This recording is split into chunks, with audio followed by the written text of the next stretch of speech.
Welcome back. Well, counterfeit medications are being sold by fake pharmacies all over the internet. That includes the very popular weight loss drug, Ozempic. It's a big problem. Listen to this. According to a recent lawsuit, a Michigan pharmacy is now suing Iowa businesses after that company paid over $130,000 for 168 units of what turned out to be counterfeit Ozempic. Yeah.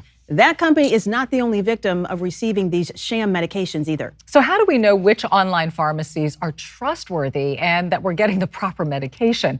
Here to talk with us today is Director of Pharmacy Verification and Information at PharmacyChecker.com, Dr. Ross Phan. You say we can call you Dr. Phan, Dr. Ross. Let's make it Dr. Ross. Yeah, just I like it. For lack of formalities. What advice would you give people who regularly purchase these medications online to be able to identify the key differences between a fake pharmacy and a real one? Sure. So let's see, there are a few telltale signs. Okay. So for example, let's say if you go onto an online pharmacy website and you notice that it says no prescription required. That's a red flag. The other red flag would be, let's say they said, oh, you don't have a prescription? No need. We have a prescriber or a doctor that can write you a prescription right away. That's also another red flag. The other one too is they didn't mention any way for them to protect your personal information, your financial information that you're giving them. And of course, the medication should be dispensed by a licensed pharmacist. If there's no licensed pharmacist available to dispense the medication and to provide patient consultations, then those websites likely rogue, likely dangerous. Those are some important nuances, checklist. to make sure we're aware of in terms of looking for those red flags. And I'm sure that a lot of people watching right now are wondering, is there a chance that some of these fake medications can end up in a reliable pharmacy and ultimately to us, the consumer?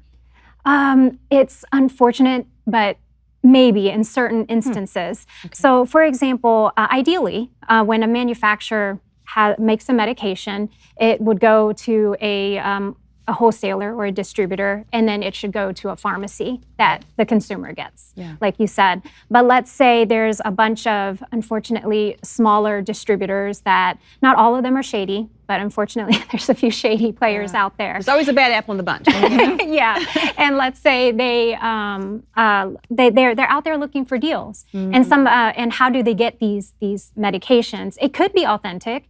For example, let's say a consumer sells it illegally to someone. Let's say someone steals it from a legitimate patient.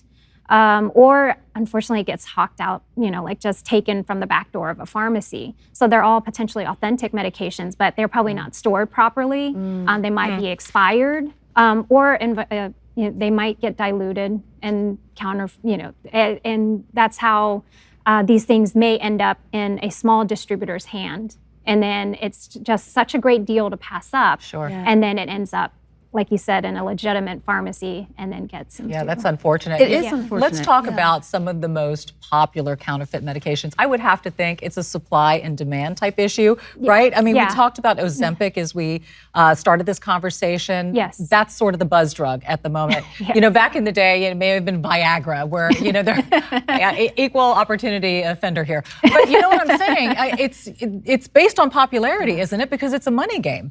Yeah, like you said, it is, a trendy medication right now, and unfortunately, supply isn't meeting demand. And the cost of it is also it's already an expensive drug as it is, and as we know, when supply doesn't meet demand, that also can affect cost as well. And it creates an environment where, like I said, these shady players comes in and they're opportunists. They take advantage of the situation. They create these deals that are hard to pass up for wholesalers and pharmacies. And that's why due diligence needs to be done to make sure that, like you said, these are legitimate, verified prescriptions, authentic and not fake.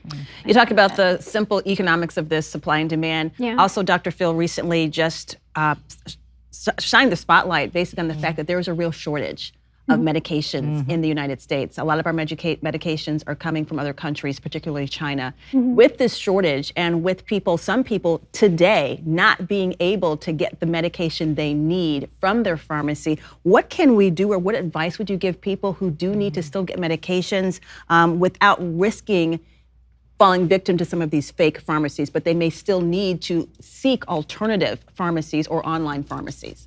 Sure. So we mentioned the telltale signs earlier to look out for.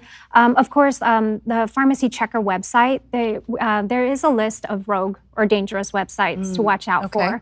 There's also a list of Pharmacy Checker accredited websites. And when they're accredited by Pharmacy Checker, what that means is we verify the legitimacy of these websites. That's one of my responsibilities, is to do that.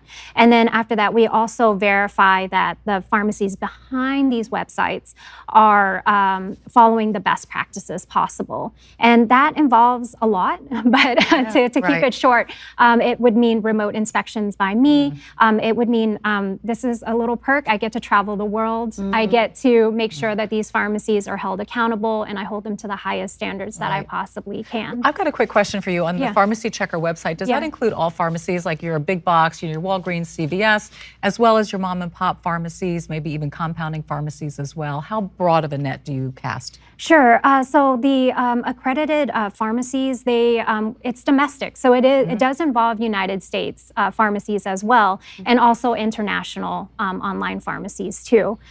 So let's see. On there, you were mentioning like maybe what type of information they can find. They can definitely compare prices, like United States mom and pop neighborhood pharmacies, and they can also compare it to the prices like for the online international pharmacies. And they might even notice that, like for brand name drugs, they might save like up to 90%. Wow, that's a huge save. Quickly, we are out of town, but I want to make sure that our viewers get this information. How can they find, or how can we find the Pharmacy Checker? Yeah, so the website is just PharmacyChecker.com. Okay, and then they can go on there. There's, if they go to consumer support, there's a phone number too. If they would like to speak with someone personally, then we can help them and provide the information they need and guide them to go online safely for these medications. This has been so insightful and so eye-opening. I know. And very helpful. And save a lot of money and make sure you're getting a safe drug that you're supposed to have, right? Yes. Dr. Ross, thanks for your time this morning. Yes, thank you both of you. Yeah.